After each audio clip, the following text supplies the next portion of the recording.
1 sampai 9. Kita baca ya. Ini sama-sama subjudulnya, nanti kita baca ayatnya bergantian. Oke, penggembalaan penatua dan upahnya. A. Teladan penggembala. Pasal 5 ayat 1. Aku menasihatkan para penatua di antara kamu, aku sebagai teman penatua dan saksi penderitaan Kristus yang juga akan mendapat bagian dalam kemuliaan yang akan dinyatakan kelak. Gembalakanlah kawanan domba Allah yang ada padamu, jangan dengan paksa, tetapi dengan sukarela, sesuai dengan kehendak Allah, dan jangan karena mau mencari keuntungan, tetapi dengan pengabdian diri. Janganlah kamu berbuat seolah-olah kamu mau memerintah atas mereka yang dipercayakan kepadamu, tapi hendaklah kamu menjadi teladan bagi kawanan domba itu. Upah Gembala Agung. Gembala Agung. 4. Apabila Gembala Agung datang, maka kamu akan menerima mahkota kemuliaan yang tidak dapat layu. Tangan Allah yang kuat. Tangan Allah yang kuat dan sasarannya Merendah, tunduk, tunduk di bawah tangan Allah yang kuat.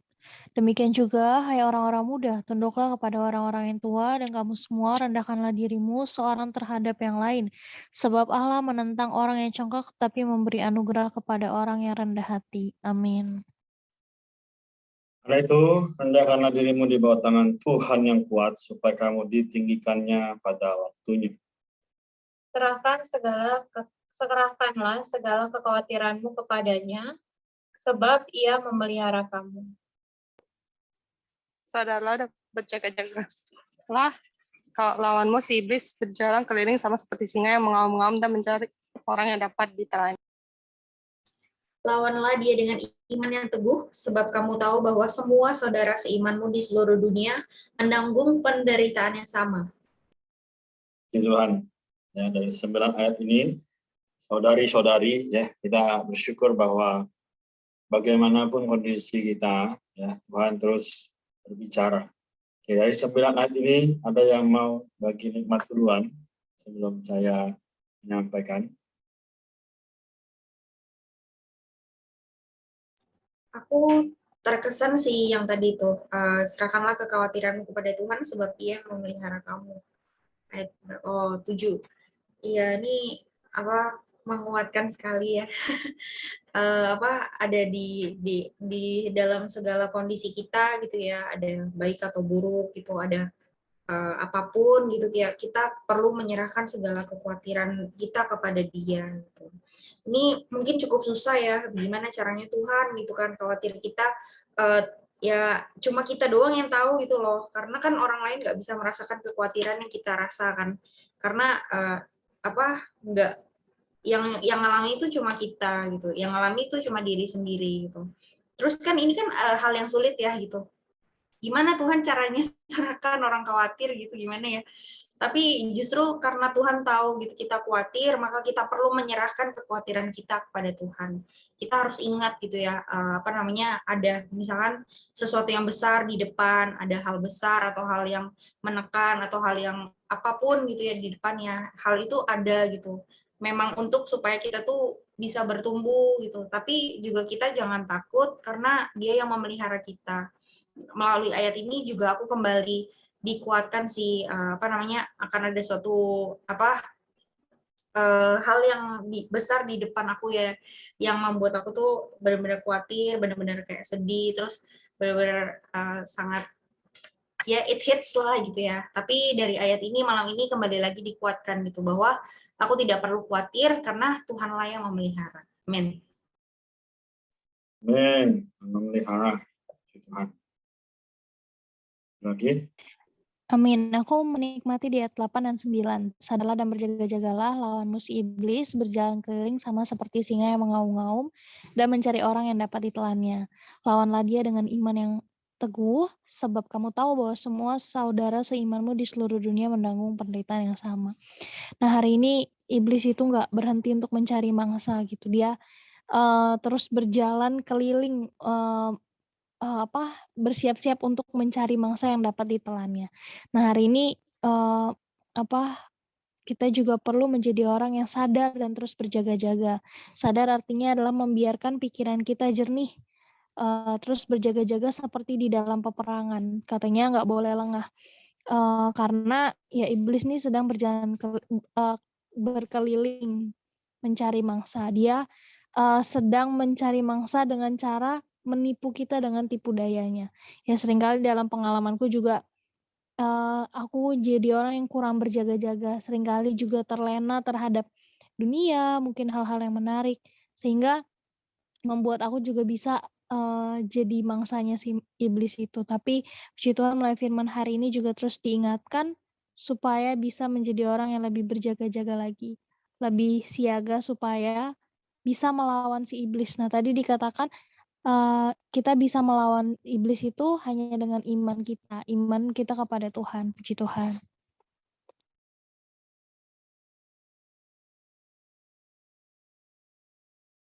Nin, aku juga menikmati ya di ayat 1 ya sebenarnya, sama di ayat 2 sih, lebih kepada ayat 2 ya, dikatakan bahwa penatua di sini harus menggembalakan kawanan domba Allah yang ada pada mereka, jangan dengan paksa tetapi dengan sukarela ya. Jadi sebenarnya perkara menggembalakan ini bukan hanya para penatua aja, tapi sebenarnya kita semua adalah orang-orang yang menggembalakan juga digembalakan ya. Aku terkesan di ayat 2 terakhir ya, jangan karena mau mencari keuntungan tetapi dengan pengabdian diri.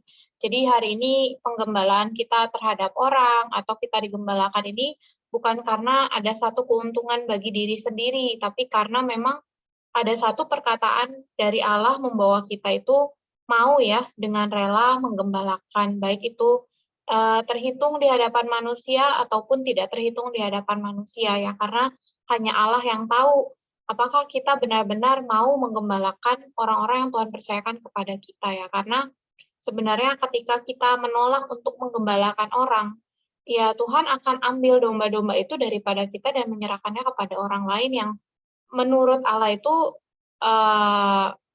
lebih layak ya untuk menggembalakan domba-dombanya ya. Aku juga terkesan bahwa di ayat 4 ya, setiap gembala itu akan menerima mahkota kemuliaan yang tidak dapat layu. Jadi betapa mustikanya kita orang-orang yang dapat mengembalakan orang-orang yang Tuhan percayakan kepada kita. Karena itu kita perlu belajar menjadi orang yang setia ya di dalam menggembalakan orang. Tanda di garis bawahi, jangan karena mau mencari keuntungan, tetapi dengan pengabdian diri. Amin. Amin.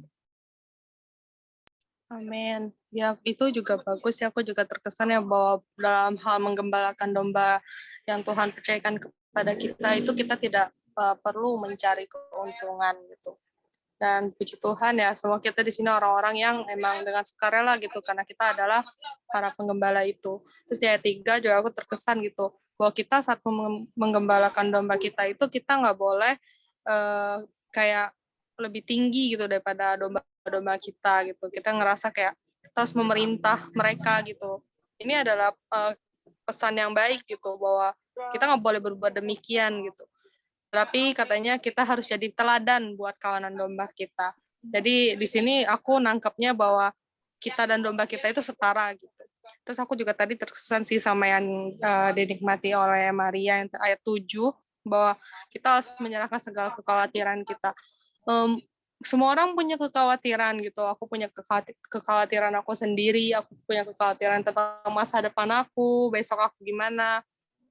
Tetapi di sini aku kembali diingatkan bahwa aku harus menyerahkan kekhawatiran aku kepada Tuhan gitu. Mungkin beberapa kali aku ada teringat gitu akan firman ini gitu.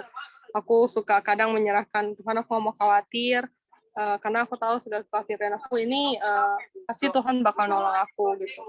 Jadi ini kita kembali diingatkan sih, dan aku juga kembali diingatkan kembali juga bahwa tentang kekhawatiran ini harus aku nggak boleh terlalu dipikirin banget, tapi kita percaya kepada Tuhan yang adalah pemelihara jiwa kita.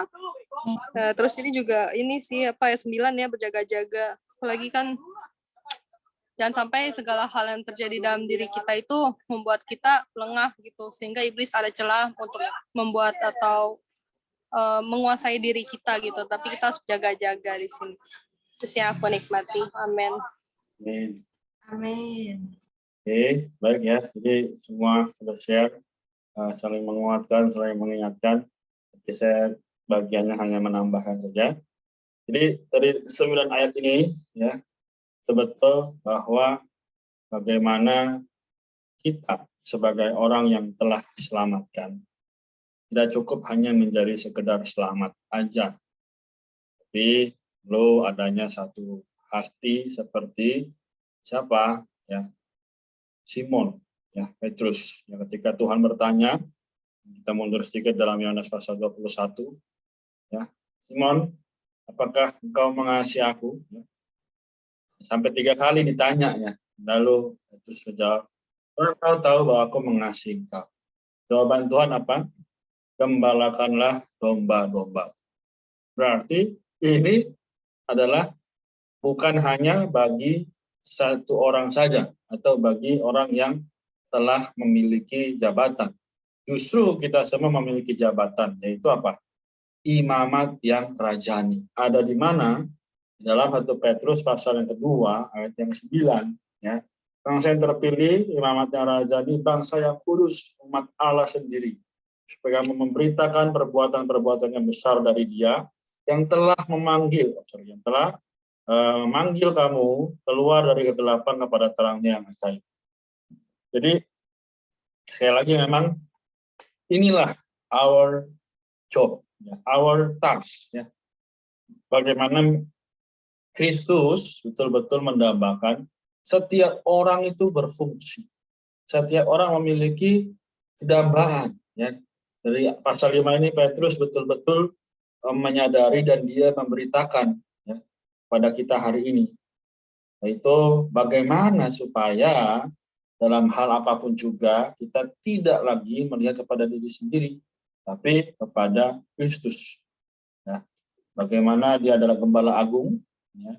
Dia pasti menggembalakan kita dahulu supaya kita bisa menggembalakan orang lain. Jadi saudara-saudari, ya, teman-teman nanti yang mungkin dengar rekaman ini, kita sebagai orang Kristen harus memiliki satu visi yang jelas. Itu bagaimana ternyata kita, ayat 6, karena itu rendahkanlah dirimu di bawah tangan Tuhan yang kuat, supaya kamu ditinggikannya pada waktunya.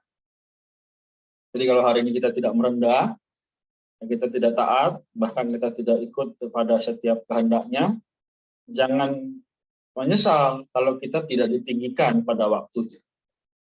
Ya, jadi ditinggikan di sini artinya apa? Kita rela berkorban, kita rela ya menerima malu, kita rela menerima hal-hal yang negatif seperti Matius pasal 5, ya, karena rasul-rasul juga orang-orang yang terdahulu telah menerima hal yang demikian.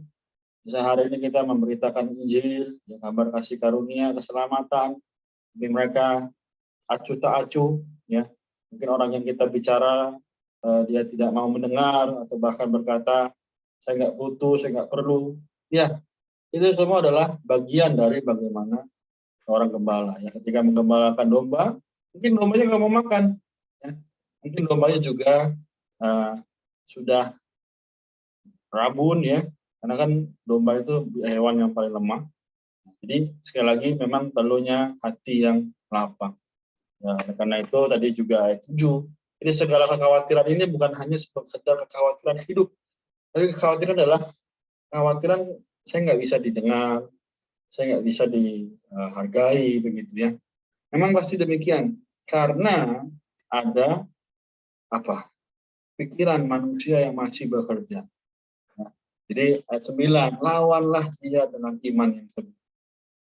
Sekali lagi, how much our faith? Berapa banyak iman kita ditentukan dari seberapa banyak kita menikmati Tuhan.